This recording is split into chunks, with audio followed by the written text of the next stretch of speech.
Nunca pensé que volvería a contarlo en voz alta.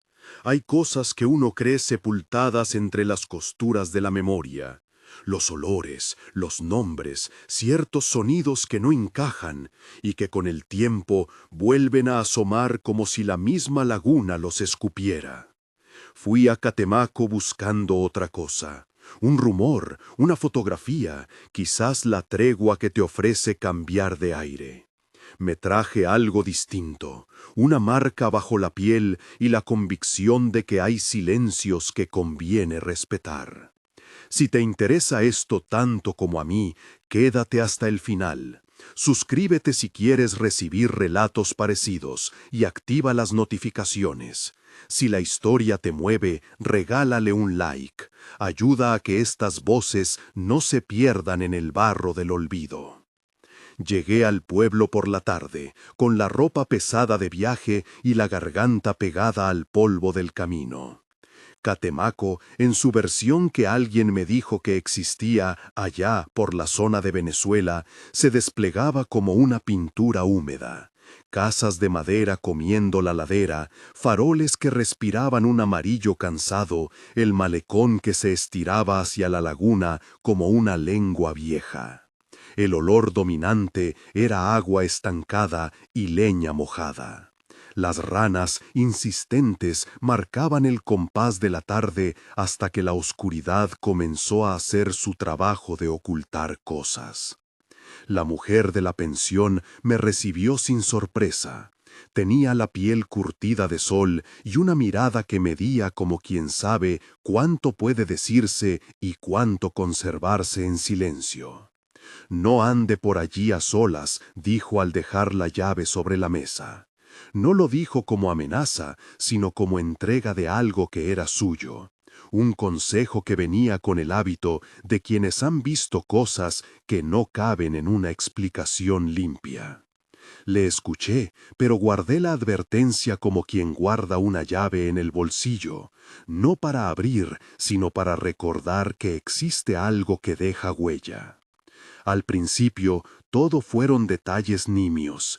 El vendedor de tacos que se reía con una boca que parecía no cerrarse del todo, el hombre que empujaba una carreta con pescado y hablaba con los ojos puestos en las aguas, las mujeres que tejían bajo los aleros con rezos por dentro de los hilos. Me contaban leyendas con la calma de quien ofrece un té. La señora del hotel mencionó una figura que algunos llamaban la Dama de la Laguna, otros simplemente evitaban nombrar. «No es mala siempre», me advirtió, «pero no le busques el consuelo con la curiosidad por delante». Yo respondía con sonrisas contenidas: la incredulidad es un lujo fácil cuando uno no ha sentido la mano fría en la nuca. La noche en Catemaco cae como un mantel grueso.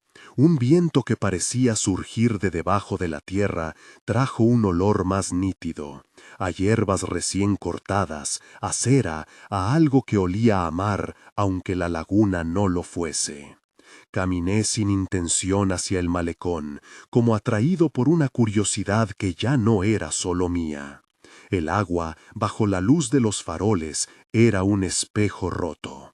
Pequeñas ondas, puntos negros que no rehusaban a aparecer.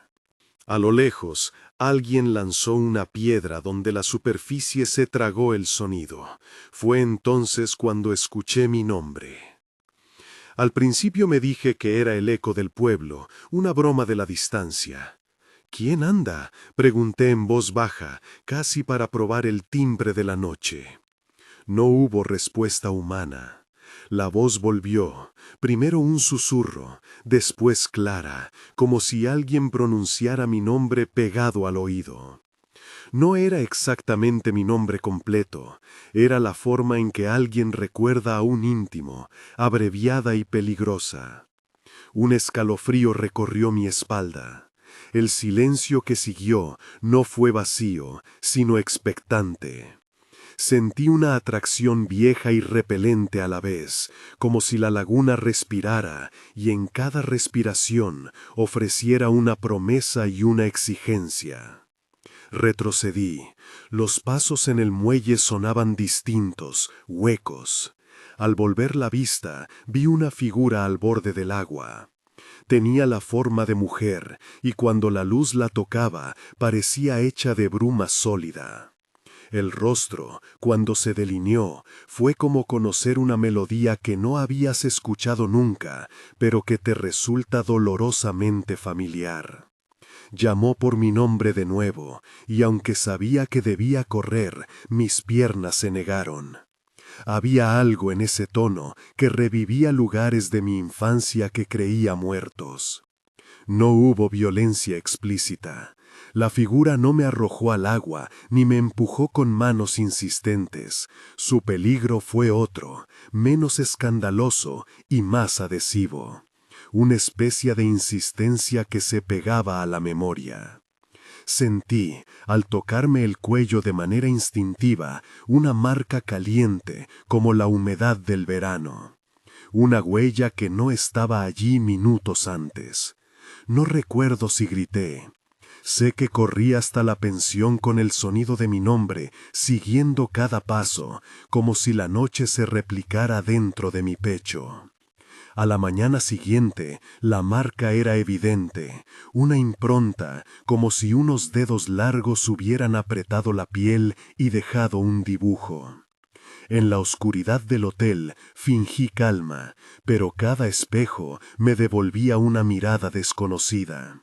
La gente del pueblo comenzó a mirarme con una mezcla de compasión y distancia. «Eso no se quita con jabón», dijo el taco vendor cuando le mostré la marca. «Tiene memoria de agua». No le pregunté por la literalidad. Las palabras allí eran símbolos, y yo necesitaba un remedio simbólico.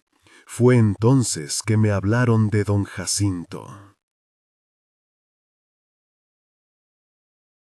Me habló de paciencia atrevida, de rituales que son más soportar que curar. No ofreció promesas. «Yo borro el trazo», dijo, «no la memoria». Y cuando acepté su ayuda, me condujo a un lugar donde el olor era denso. Velas húmedas, humo de hierbas que no quise repetir. Un cuenco oscuro con un líquido que brillaba con verde antiguo. Nada fue explicado en pasos, todo fue sentido.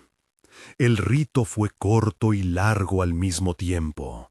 Hubo dolor, un ardor que quemaba menos la piel que la costra que uno tiene en el alma.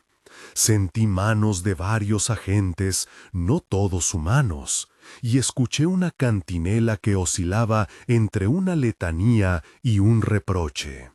No sé cuántas horas duró. Cuando terminó, la huella en mi cuello estaba atenuada. La marca ya no ardía del mismo modo, pero persistía como un fantasma bajo la epidermis. Don Jacinto me dijo que volvería en sueños y que debía mantener cierta distancia de las aguas. No supe si me había salvado del todo o me había solamente dado tregua. Los días siguientes fueron un compendio de noches cortas y madrugadas largas. Dormía con la luz encendida y con la radio a volumen bajo para evitar esos silencios que permiten que la voz venga a buscarte. Caminaba por el pueblo y evitaba el malecón. Cada vez que pasaba por la tienda de la esquina, me sorprendía a mí mismo tocándome el cuello, como buscando un alivio que no existía.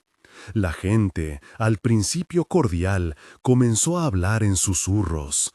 Sentí la curiosidad de los forasteros y la protección de los locales, y en medio de eso crecían en mí dos cosas peligrosas: una culpa por haber preguntado demasiado y una obsesión por entender qué me había llamado. Fue entonces que me contaron una historia que, en apariencia, no tenía nada que ver conmigo. «Escucha», dijo la señora del hotel una tarde lluviosa, «lo que te pasó a ti, pasó a otros. Pero no todos terminan con la misma cortesía. Me contó de Lucía.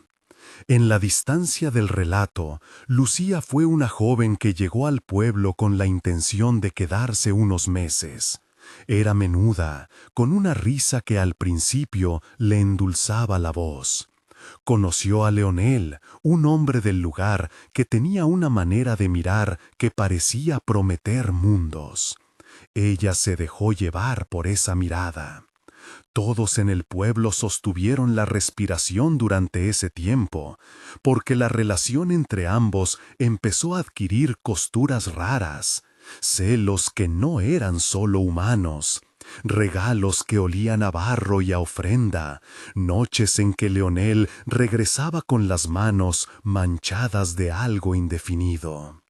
La historia de Lucía avanza en los bordes de lo real y de lo imaginado.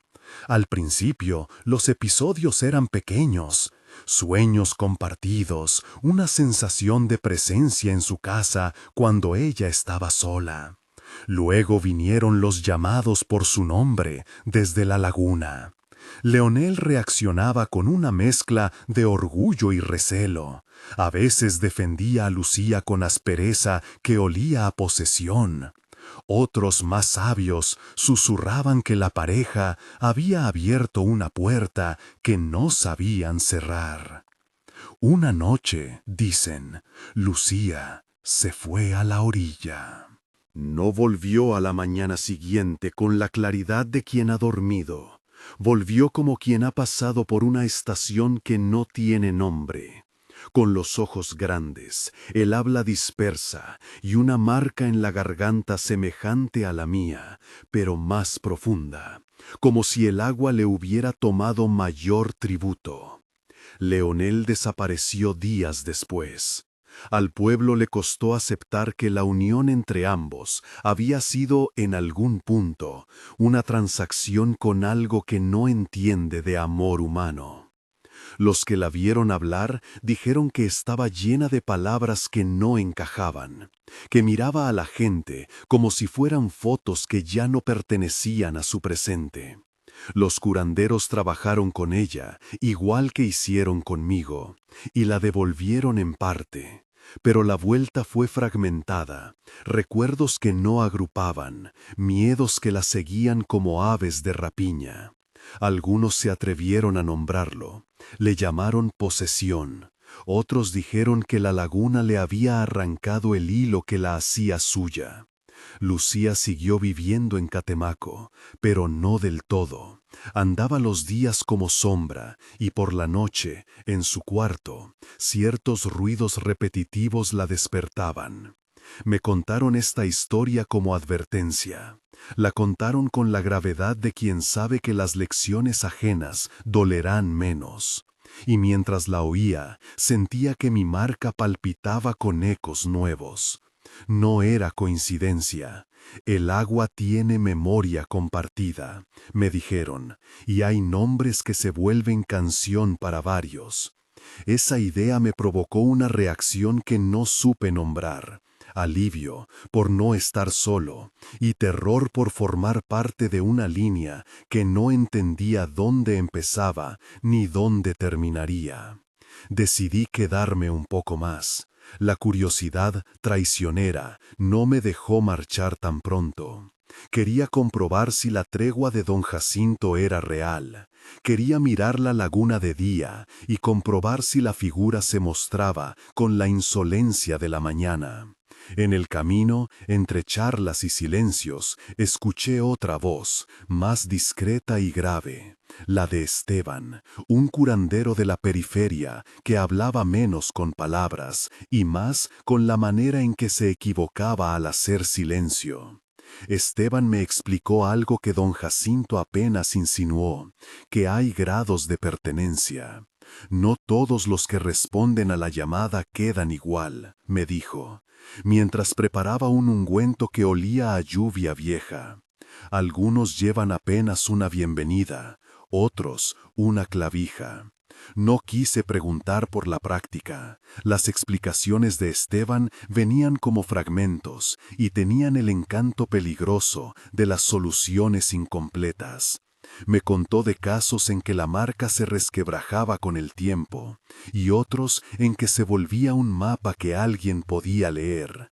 Y yo no quería ser un libro abierto para los demás.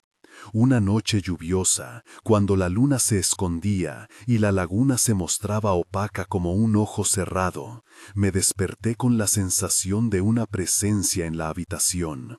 No era la figura, era algo más sutil, una insistencia en mi nombre, un llamado que no pedía permiso. Caminé hacia la ventana y vi, a lo lejos, la línea del agua moviéndose como si respiraba. Sentí la urgencia antigua de volver a la orilla, de responder, de entender si la marca era un signo de pertenencia o un aviso. No fui. Me quedé. Me obligué a no volver. Abrí los ojos cada vez que el viento golpeaba la ventana. Conté hasta no sé qué y me dormí por agotamiento, no por paz. A la mañana, la marca se había vuelto menos visible, pero mi sueño estaba sembrado de imágenes, manos que no conocía, voces que nombraban a Lucía y a otros, y siempre el mismo nombre mío, dicha con ternura y con hambre. En esos días descubrí que la cura parcial trae su propio precio. No se trata solo de la ausencia de la presencia, es la constancia de su sombra. Me volví más cauteloso con mis relaciones. Evité tocar el agua de los tazones del hotel. Evité mirar a la gente a los ojos por mucho tiempo. Me aislé en una rutina mínima, un refugio de hábitos para contener la posibilidad de ser llamado de nuevo. Y fue en ese limbo donde empezaron a llegar rumores que no eran del todo rumores. Una pareja que veía figuras en el reflejo de la laguna, un pescador que juraba haber oído lamentos que no eran de animal ni de humano. Las historias se entrelazaban como hiedra, la voz en la orilla, la marca en el cuello, la curación que no cura del todo. Catemaco, en mi estancia, se convirtió en un tejido de advertencias. Una noche, estando otra vez en vela, recibí una carta sin remitente. Dentro, una fotografía, la orilla de la laguna, tomada desde un ángulo bajo, con una silueta apenas visible. Al dorso, en tinta corrida, una sola frase: no la ignores. No había firma, no exigía respuesta, era una insinuación. Me dio miedo y me dio vergüenza. ¿Quién me vigilaba? ¿Quién creía que no escucharía? Guardé la fotografía en la ropa sucia de la mochila y por primera vez desde que llegué pensé en marcharme. Pero antes de irme, una tarde, mientras el sol se filtraba a través de un cielo que amenazaba lluvia, me encontré con Esteban en la plaza. Tenía en la mano algo pequeño y envuelto en tela negra. Hay que acabar con la curiosidad mal administrada, dijo sin mirarme. Su voz no era cruel, era práctica. No todo lo que atrae tiene la intención de hacerte bien, y no todo lo que cura te devuelve por completo. No ofreció más. Me dejó con la sensación de que la historia no era solo mía, era de todos los que, por una u otra razón, habían puesto un pie en esa orilla y respondido. Meses después, cuando por fin decidí irme, la marca seguía tenue pero presente. No me recuerdo libre del todo. Catemaco se quedó en mis huesos, en mi desvelo. Me llevé la certeza de que las aguas no se contentan con ser espejo. Son memoria que exige ser alimentada o dejada en paz. Y me llevé la historia de Lucía, que ahora me acompañaba como un recordatorio. Curiosidad y deseo, cuando se mezclan con territorios antiguos, no regresan sin factura. Me fui, Y sin embargo, hay noches en las que despierto con la impresión de que alguien pronuncia mi nombre desde otra orilla. A veces, en el sonido de la ducha, en la música que viene de la calle, en el murmullo del refrigerador, me parece oír esa voz antigua. Me toco el cuello y la huella se recuerda. Me contaron aún otra historia, después de la mía y la de Lucía, que me dejó sin aliento por la manera en que enlazaba con lo que había vivido. Me la dijeron junto a un fuego improvisado, en la casa de un pescador que no usaba el teléfono. Quedé escuchando, porque las advertencias tienen forma de enseñanza, y porque, de alguna manera, quería seguir hilando la red de nombres que la laguna parecía tejer. Pero esa otra historia ya es otra voz, y la palabra que la abre me pertenece solo como quien la escucha en la penumbra. Te la relataré ahora, porque entender las repeticiones quizá ayude a entender la mecánica del peligro, cómo llama, cómo engancha, y sobre todo, qué cuesta desatenderlo. El pescador que contaba la historia tenía las manos curtidas por el salitre y un silencio que parecía guardar algo más que lo sabido. Su nombre era Ernesto, aunque todos lo llamaban Nando, y hablaba despacio, como quien mide las palabras para que el fuego no las devore antes de tiempo. La casa donde nos apiñamos aquella noche olía a humo, a pescado secándose, a madera vieja.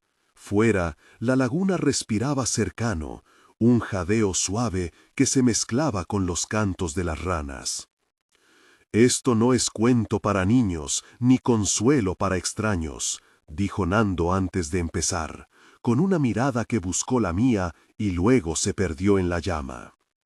«Pero si vas a entender cómo la orilla reclama, tienes que saber de nombres y pactos». Nos dijo que años atrás, cuando la laguna aún parecía solo eso, un espejo con peces, llegó a su pueblo una mujer de ciudad, de ojos claros y andar apresurado. Se llamaba Marta. No era buena para las redes, decía Nando, y no conocía los silencios que la gente de la orilla respetaba. Los horarios de pesca que no se rompen, las horas en que no se habla del pasado, las buenas maneras de dejar que el agua haga su trabajo sin meter la mano. Marta vivió poco tiempo allí. Empezó a venir cada tarde a sentarse en la misma piedra, con las manos sobre las piernas, mirando el lugar donde la luz se hunde. Al principio los otros la miraban con curiosidad, después con recelo. Ella no sabía que la laguna escucha, explicó Nando. No sabía que escuchar es un riesgo si no sabes qué decir después. Una tarde fría, mientras la bruma se despegaba como un velo, Marta volvió a casa con el cuello húmedo, como si hubiera traído la noche pegada a la piel. Había una marca, pequeña, azulada, a la altura de la garganta, una línea fina, como de cordón.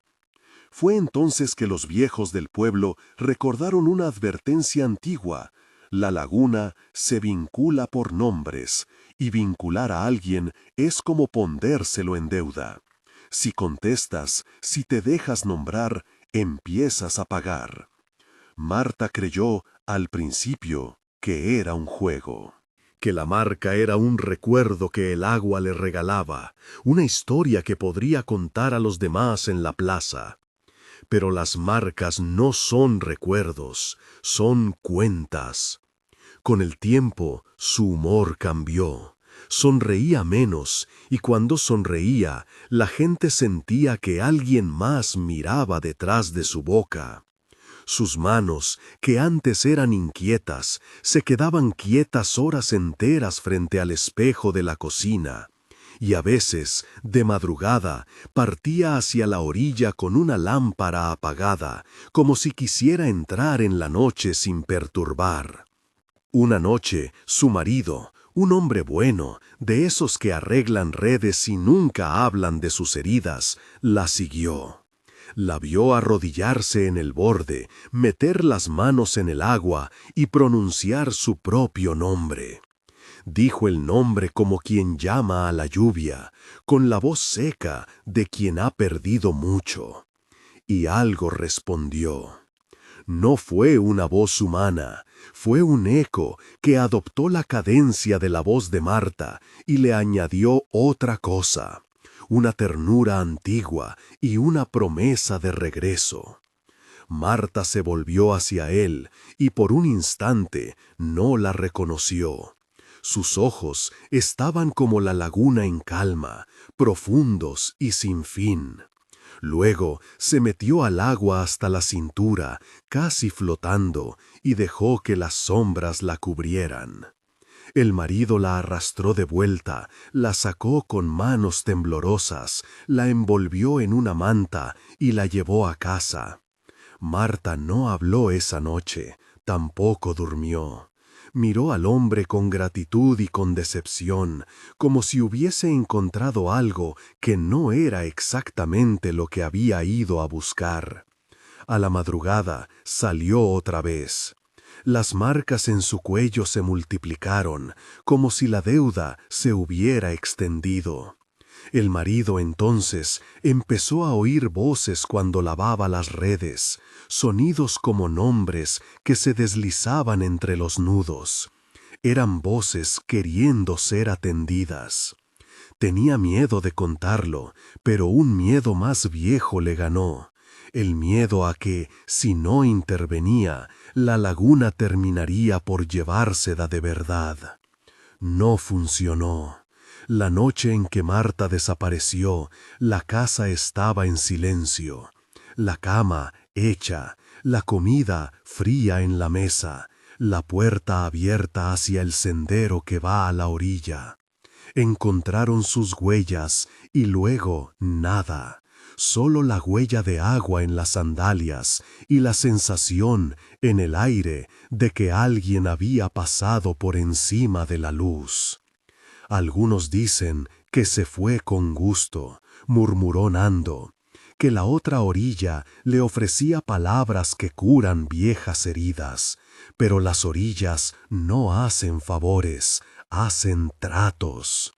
La gente del pueblo empezó entonces a hacer pequeñas cosas. Ataron amuletos a las puertas, escribieron nombres en papel y los enterraron en macetas, cantaron canciones que olvidaban los nombres verdaderos. Fue peor. La laguna sintió la impostura y la confundió con humildad. Las voces se volvieron más persistentes, como de hambruna. Eso es una de las reglas, dijo Nando. La laguna no puede ser engañada con medias verdades. Si le das un nombre sin historia, lo devuelve vacío. Si le niegas la verdad se hace cargo. Y la verdad de aquella laguna, según él, es que colecciona presencias. No te está llamando a ti, te está llamando a lo que te falta, a los que ya no están, a lo que duele, a la memoria que no se cierra. Luego vino la parte que nadie quería contar, pero que todos sabían. La laguna pide a veces algo más directo que un recuerdo. Pide un intercambio visible.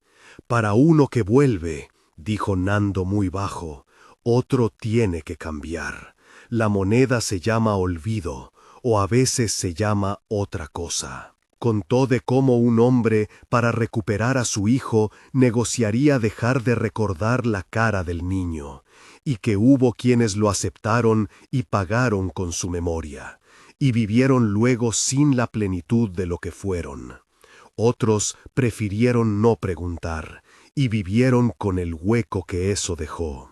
La historia que Nando nos contó cerró con un detalle que me heló la sangre. La laguna, según él, no es indiferente a la manera en que respondes. Si corres hacia ella con furia, si la desafías, no te acepta la furia, te devuelve lo que le diste, un eco de violencia. Si vas con sumisión, devuelve consuelo, pero un consuelo que tiene precio. Y si te resistes en silencio, guardas la marca en tu cuerpo y el nombre en el bolsillo de la memoria, entonces la laguna se convierte en una estrella fija que te recuerda cada noche que hay una deuda sin pagar. Al terminar su relato, Nando me miró a los ojos y dijo: «No es que la laguna quiera destruirte, quiere ser alimentada, quiere que alguien le dé sentido, pero nadie aquí puede decirte si dejarla morir es misericordia o condena». Esa lengua de historia cerró como se cierra una puerta, con manos temblorosas y un crepitar que parecía decir que algo más estaba por encenderse. Me fui a dormir con la sensación de que las voces, lejos de aquietarse, se me habían metido en los oídos. Los otros hablaron poco. Entre ellos había quienes creían que la solución era abandonar el pueblo. Quien se quedaba, decía la otra mitad, quizá estaba obligado a atender una deuda que no le pertenecía. Después de aquella noche, supe de una mujer que prometió no volver a pronunciar su propio nombre. Repetía el silencio como si fuera un rezo. Hubo otro que empezó a escribir su nombre en la arena cada mañana y a borrarlo al atardecer, como si practicar el olvido fuera una disciplina contra el hambre del agua. Vi gente que fingía que las marcas no existían, y vi otras que las cubrían con collares o tatuajes, como si la artesanía pudiera engañar a la fisiología de la deuda. Lo que más me quedó, sin embargo, fue la práctica sutil que Nando reveló casi al pasar, como quien no quiere herir la curiosidad. La laguna, dijo, une por la repetición. No es un único llamado, es el pulso que vuelve. Una palabra dicha una vez quizá no alcanza, pero cuando la orilla repite tu nombre, en el reflejo de la luna, en la vibración del junco, en la canción de un niño que no sabes de dónde sale, entonces el vínculo se enmaraña, y enredado el nombre, enredado el cuerpo. Pensé en Lucía, En su risa, que era al mismo tiempo invitación y cuchillo. Pensé en la marca que me quedó, en esa insistencia que no pide permiso. Que la laguna hable con ternura no la hace menos peligrosa. La ternura, según Nando, es el sedimento perfecto para el apego. Salí de la casa antes del alba. El pueblo dormía con la calma de quien finge no oír. Caminé hacia el sendero que va a la orilla y me detuve en el lugar donde la tierra se inclina. La marca en mi cuello ardía, pero la brisa la calmó. Arrastré los pies por la arena húmeda y sin darme cuenta dije mi nombre en voz baja, como quien comprueba que la palabra sigue viva. No esperé respuesta, no vino. Sin embargo, cuando volví la vista, la laguna estaba apenas un pliegue oscuro en la bruma, y en ese pliegue creí ver, por una fracción, una figura que alzó la mano. No era Lucía, no podía ser. Era, quizá, la proyección de mi propio deseo, devolver lo que había sido tocado, sin comprender el precio. Lo cierto es que esa figura, aunque mínima, hizo algo que no esperaba. Me recordó que hay historias que te enseñan a huir y otras que te enseñan a volver. Regresé al pueblo con la sensación de que tenía que decidir si ser fugitivo o si asumir que, donde quiera que vayas, algunas orillas te siguen. Y en ese andar se me ocurrió una pregunta terrible. ¿Y si la única forma de no deber es no querer? ¿Y si la renuncia completa fuera la liberación? No era una pregunta para hacerla en voz alta. La guardé en el bolsillo de la camisa, junto con la fotografía anónima que aún llevaba doblada. La miré bajo la luz de una linterna y comprendí, de golpe, que las historias no solo sirven para advertir, sirven para ofrecer mapas. Mapas que a menudo señalan un camino y esconden la trampa. Nando me había dado su mapa hecho de nombres y de deudas. ¿Qué haría yo con él? Quise irme entonces de verdad, sin mirar atrás, pero la marca volvió a recordarme que el cuerpo no olvida lo que la memoria traiciona. Y así, con la mochila al hombro y la noche aún pegada al cuero cabelludo, me alejé de Catemaco una vez más, sin saber si marchaba hacia la libertad o hacia otra orilla que me esperaba con paciencia milenaria.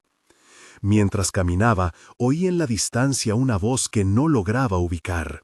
Llamaba mi nombre con la misma ternura y hambre que había aprendido a reconocer. Me detuve, miré la foto en la luz que se filtraba a través del papel. No había firma, no había autor, solo la frase, no la ignores. Guardé la frase de nuevo y respiré hondo. No sabía si lo que la laguna pedía era que la atendieras o que la abandonaras para siempre. Solo sabía que, en algún lugar entre el silencio y la respuesta, se medía la altura de lo que uno está dispuesto a perder para salvarse. Al día siguiente continuaron llegándome relatos, gente que había visto sombras en el reflejo, que había sentido dedos en el tobillo mientras caminaba por la orilla, que había encontrado pequeños hilos de algas en su ropa al despertar. La red no se rompía, se extendía. Y cada historia repetía la misma lección, como si fuera una partitura que todos intentaban tocar a su manera. La laguna reclama lo que te falta, y el precio para recuperarlo puede ser la memoria, la voz, el nombre o la posibilidad de volver a ser el que eras. No pude evitar preguntarme si, en algún punto, la orilla no pedía menos de lo que ofrecía. Quizá su hambre es también su manera de pedir compañía. Quizá pensaba con la terquedad del que necesita creer en razones. La laguna está sola y por eso llama. Pero esa clase de compasión, cuando viene condicionada, deja una marca y un tipo de deuda que no conviene medir a la ligera. Esa es la historia que Nando me contó junto al fuego, y que todavía no he aprendido a olvidar. No porque quiera, sino porque las cosas que tocan tus raíces no se sueltan con palabras. Me acompañó en la carretera, en la estación de autobuses, en la ciudad de paso. Cada tanto, alguien me saludaba con una familiaridad que yo no merecía, un eco quizás, y yo sentía, en ese instante, la pequeñez de mi resistencia.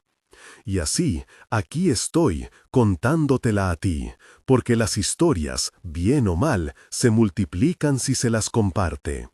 Para que entiendas, no es solo la llamada lo que aterra, es la posibilidad de que contestes sin saber qué estás entregando. En Catemaco aprendí que algunas orillas solo aceptan visitantes que traen ofrendas que no saben nombrar. Mientras escribo esto, escucho el rumor de la ciudad y a veces juro que en el zumbido del tráfico se aloja una melodía parecida a la voz de la laguna. Me toco el cuello y la marca vuelve a marcarse como si fuese un recordatorio hecho de carne.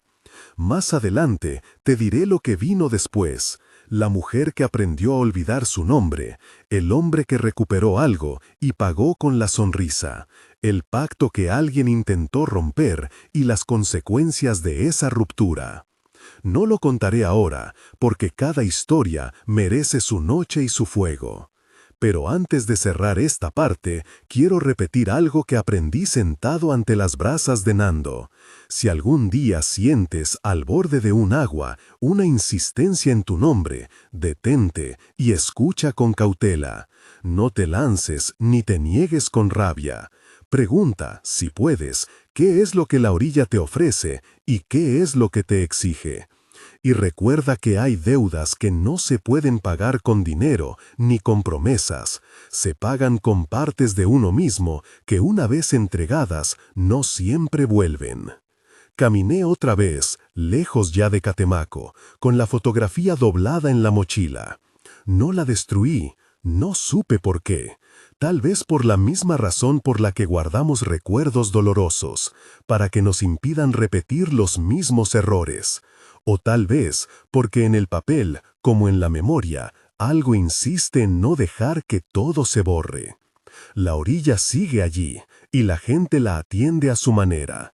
Algunos la enfrentan, otros aprenden a vivir con la sombra.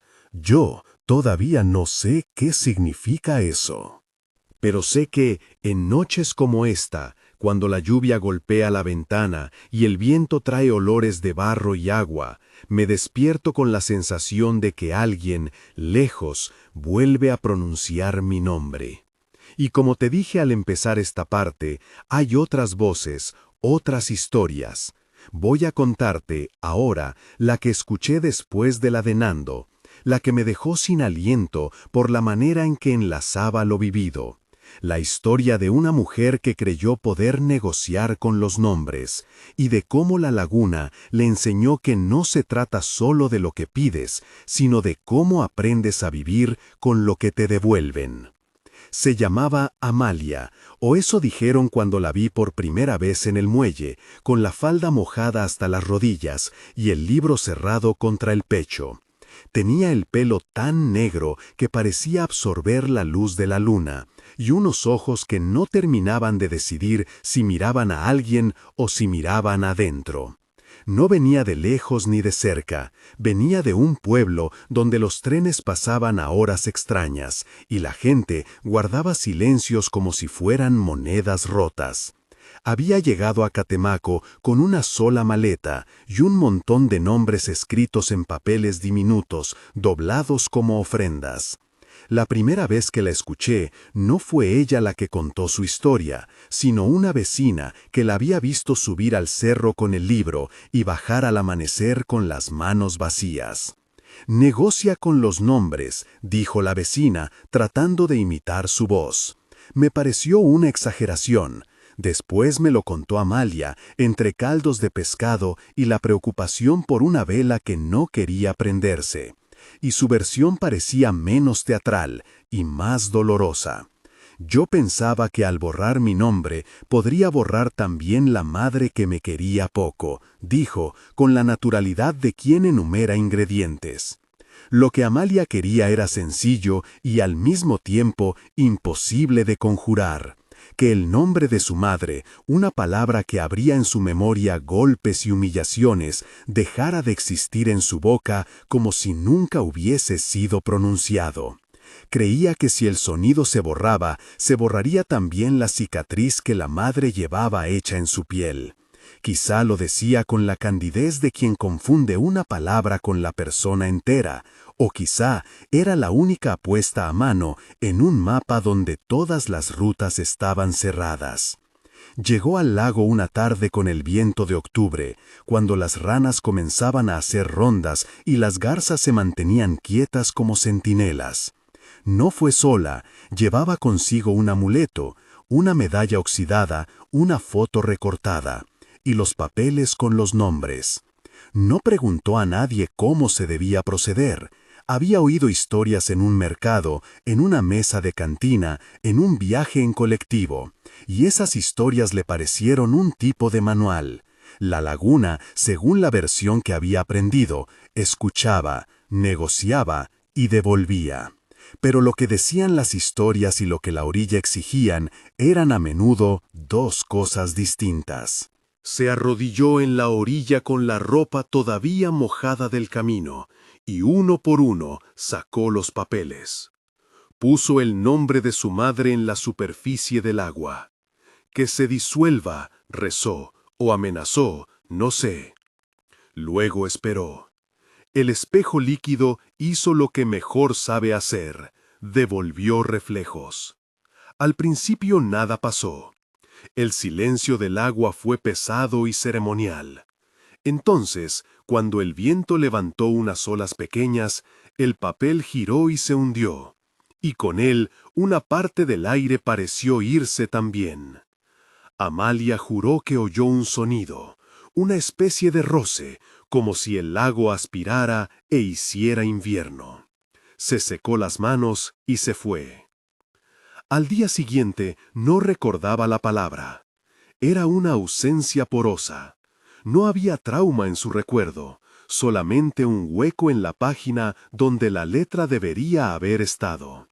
Fue una liberación tal que le dolió. Las primeras horas fueron de asombro. Reía sin que la garganta se atajara. Hablaba de su infancia y no sentía el peso que la había acompañado siempre. Los vecinos notaron que caminaba erguida. Amalia, por su lado, pensó que había hecho lo correcto. Volvió a su pueblo con la convicción de que se había quitado un nombre de encima y de que la vida ahora tendría menos ruido. Pero la laguna no trabaja a la manera de un cajero que devuelve cambio exacto. La laguna viste sus propios códigos, toma lo que le conviene y lo devuelve modificado, a veces en forma de regalo, otras en forma de deuda. Al día siguiente de su regreso, Amalia descubrió que, entre sus dedos, la palabra que antes llamaba a su madre se había vaciado, pero algo más había venido en su lugar. Un sonido que no decía su propio nombre con la misma firmeza. Cuando un amigo la llamó por la tarde, un nombre que hasta entonces la había definido, lo oyó y no reconoció su timbre. No pudo responder con su identidad, como se responde con una llave, con una apertura segura. Quedó suspendida en el umbral de su propia voz. La gente cercana intentó ayudar con ternura equivocada. Le prestaron listas, la instaron a repetir su nombre frente a un espejo, a colgar un papel con letras grandes en la puerta. Nada surtió efecto. Su nombre, el que le correspondía desde niña, llegó a ella como una etimología vaga, como si fuese una ciudad visitada por segunda mano. A veces recordaba los gestos que ocurrían cuando alguien la nombraba, la inclinación de la barbilla, la frecuencia de la risa, pero no el sonido concreto. Había perdido la sensación simple y humilde de poder decir, «Esa soy yo». Amalia comenzó a escribir su nombre en servilletas, en la palma de su mano, en la arena. Era un ritual obsesivo y desesperado, invocar la propia identidad con la esperanza de que el trazo la arraigase. Al mismo tiempo, se dio cuenta de que donde antes había una mujer cargada por la culpa y el desprecio, ahora surgía un espacio para otras voces. Las vecinas notaron que al hablar con alguien, Amalia escuchaba con una atención diferente. Alguien le contó que, mientras ella se esforzaba por recuperar su nombre, en otras casas se recuperaban recuerdos que estaban perdidos por otras razones. Era como si la sustancia que se desplazaba, esa materia de omisiones que la laguna recicla, se repartiera en pequeñas piezas, y cada quien recibía algo que no sabía pedir. Un día, sin embargo, la factura se cobró con crueldad. El hermano menor de Amalia, que vivía lejos, vino a visitarla. Trajo consigo la costumbre de llamarla por apodos, de ponerle motes de la infancia. Cuando lo hizo, Amalia sintió en la garganta algo que la inflamó hasta el pánico. Todas las palabras que ya no estaban volvieron juntas, como un humo que se condensa. Voces que no pertenecían solo a su madre, sino también a maestros, a vecinos, a las frases de una escuela. Era demasiada memoria a la vez. Su cuerpo reaccionó cerrando la entrada principal. Perdió por unas horas la capacidad de recordar los rostros de quienes le eran íntimos. El nombre propio, al reaparecer en una avalancha, no vino solo, trajo consigo invitados indeseados, heridas que se habían curado en silencio y que ahora se abrían otra vez. Amalia volvió a la orilla. Esta vez no iba con el gesto decidido de quien exige justicia. Iba con la humildad de quien sospecha que las cosas son más complicadas. Puso en el agua no solo el nombre de su madre, sino también una lista de las palabras que quería conservar. Su oficio, el nombre de su hermano, los detalles del pan que hacía cada domingo. Al lanzar los papeles, sintió que estaba jugando a dos manos contra la laguna. Ofrecer y retener, pedir y prometer. La superficie recibió los nombres y, como siempre, devolvió algo distinto. A la vuelta, Esto me lo contó alguien que trabajaba en la fonda donde Amalia comía. La mujer había recuperado su nombre y con él la capacidad de decirse. Pero la devolución no había sido gratuita. Alguien contó que, desde ese día, Amalia ya no reía como antes. Su sonrisa se había vuelto medida, contenida, como si le faltara la nota más alta. Otros dijeron que había perdido la costumbre de entonar canciones de su infancia. Aún más, que había olvidado los versos de una nana que su madre le había susurrado. Le habían devuelto la identidad, sí, pero también le habían tomado algo que ella no había considerado entregable, la risa que le pertenecía sin condición. El precio entonces no siempre era lo que esperabas pagar. Había quienes recuperaban objetos y devolvían palabras. Había quienes perdían el pasado y ganaban la facilidad de comenzar de nuevo. Lo que Amalia aprendió, con la sencillez de quien no pretende filosofar, y con la dureza de quien ya no puede fingir inocencia, fue que los nombres no se negocian como quien cambia monedas. Son redes que conectan a la persona con mundos, con amores, con dolores, con manías. Cortar una hebra a veces desenreda una madeja y a veces deshace una trama entera. Se quedó en el pueblo, no volvió a marcharse. A veces la veía pasar por la plaza con el libro cerrado, otras conversando con mujeres mayores que la miraban con una mezcla de respeto y cautela. Me contó su historia una noche al borde del fuego, no de manera lineal, sino a saltos, cuchicheando los detalles que más le dolían y dejando fuera los que podría no soportar. La laguna, me dijo, te obliga a aprender a vivir con lo que te devuelve. A veces te regala el nombre que querías y te condena a conservar la ausencia de otra cosa que nunca supiste valorar hasta que te la quitaron. Lo que más me quedó de Amalia no fue el episodio de su nombre, sino una frase que pronunció sin sutilezas. No negocies lo que no puedas tocar con la lengua. La repitió como si fuese una receta de cocina, y como todas las recetas que conviene guardar, me la llevé en la mochila. Desde entonces, cada vez que alguien me dice que va a la laguna a pedir olvido o venganza, pienso en Amalia escribiendo su nombre en servilletas, en la devolución incierta del lago, en la risa que no volvió. No todos los finales conllevan catástrofe. A veces, el intercambio funciona como un verano que alivia. Pero la lección común en Catemaco era igual de prosaica que intimidante.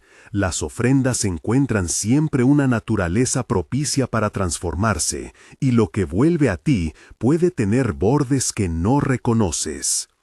Mientras tanto, en otra vereda de la historia, alguien intentó romper un pacto. Eso es lo que me contaron después, es la historia que viene y que enlaza, de maneras que todavía no entiendo del todo, con lo que Amalia y Nando y otros aprendieron a obedecer. La orilla, pensé, no perdona la osadía de querer corregir su cuenta. Pero te lo diré con calma, porque las orillas tienen la costumbre de volver las cosas complejas justo cuando crees haber aprendido la suma. No fue un acto de valentía limpia, sino de desesperación a la que llamaron coraje.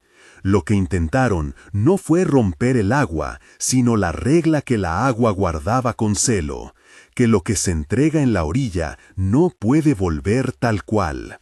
Se juntaron 2 o 3 que habían perdido cosas en distintos trueques, una risa, un recuerdo de infancia, la costumbre de nombrar a un hijo.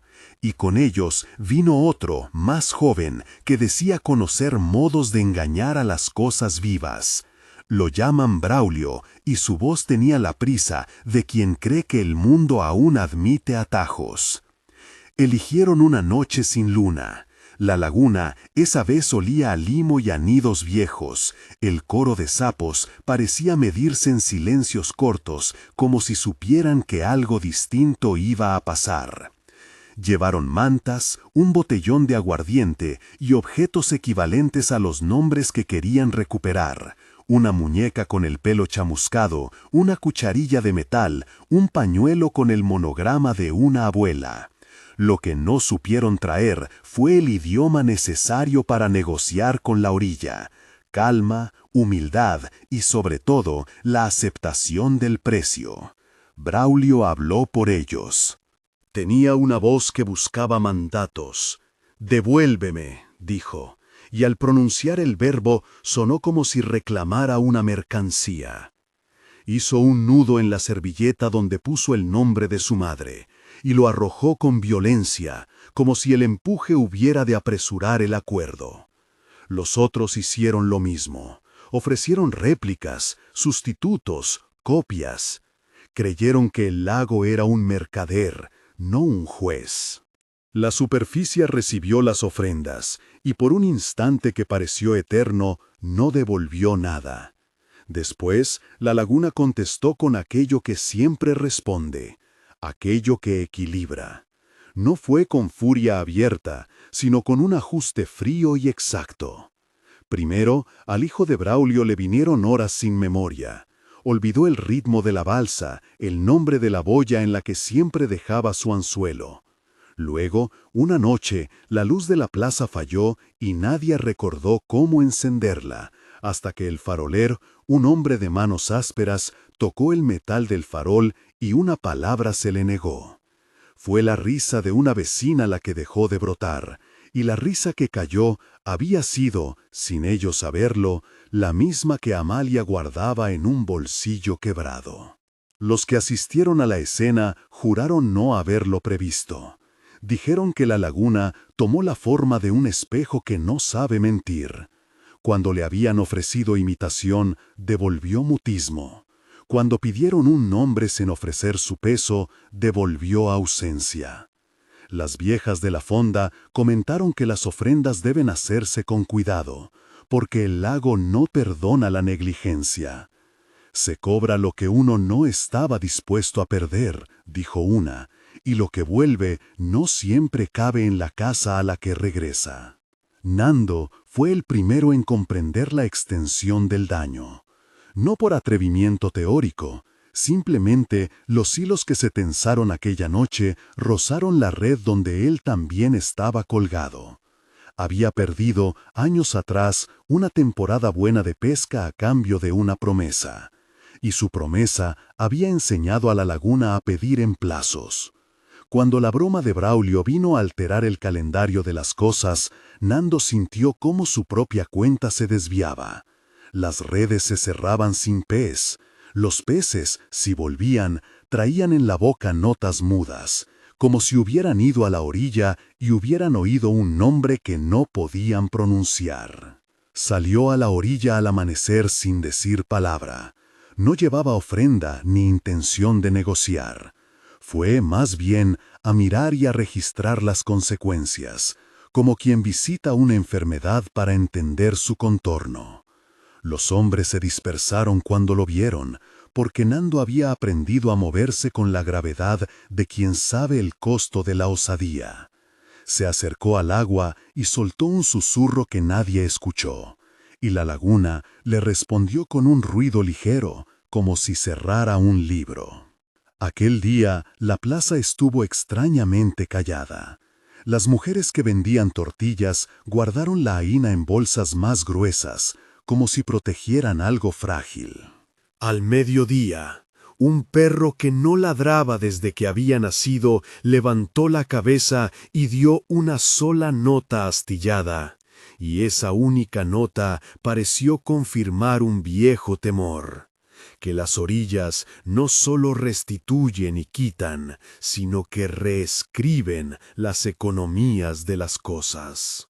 La lección fue clara y cruel. La tentativa de corregir un pacto sin respetar sus formas no restaura, transforma. Y la transformación tiene, a menudo, un sentido transversal. Lo que se devuelve a uno puede partir a otro. Amalia, desde su rincón del pueblo, empezó a entender por qué su risa se había quedado en la orilla. porque en algún momento alguien intentó forzar una devolución que la laguna no reconoció. Nando, por su parte, comprendió que no bastaba con mirar. Habría que meterse a desatar nudos, pero con las manos saben y la paciencia necesaria. No es la hora de decir cómo lo harán. Lo que sí sé es que cuando la gente se da cuenta de las formas del daño, se aprenden rituales nuevos. Unas palabras guardadas en bolsillo, un gesto de pedir permiso, la hora exacta en la que no se debe interrumpir el agua. Y sé algo más. La laguna tiene memoria más larga que cualquier humano y una manera de responder que siempre busca equilibrio. Eso no impide la tragedia, pero obliga a la humillación antes de la reparación. Nando volvió al muelle con un plan que parecía más una súplica que una estrategia. Llevaba en el bolsillo el pañuelo de su madre y bajo la lengua un nombre al que aún no se atrevían a ponerle verbo. Caminó despacio, porque en Catemaco se aprende a medir los pasos cuando se camina junto a las orillas. Lo que hizo después, lo que dijo, lo que ofreció y lo que la laguna le devolvió es lo que sigue y lo que de algún modo enlaza todas las deudas que ya conocemos. No lo conté todavía, porque es preciso hacerlo con cuidado, como quien afloja un nudo viejo sin romper los hilos que quedan.